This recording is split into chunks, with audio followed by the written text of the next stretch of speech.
苏白衣，我教的极恶之道，你可是听懂了？你今日才入学，可有自己想说的？学宫是我从小就梦想的地方，我来到这里很开心。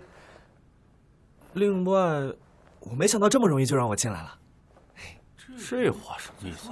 小子，入学感言吗？入学不要感言吗？说下去。我可以熟练背诵所有君子之言，但我都似懂非懂。我师父说，君子都是胡说的。我跟他说不是的，君子之言荡气回肠，感染万千之众，怎么可能是胡说呢？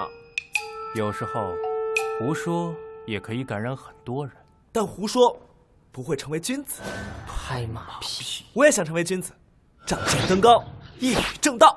他是在说自己太狂妄。其实我也想，不敢说。你可以，不仅你可以，你们每个人都可以。今日的课到此结束。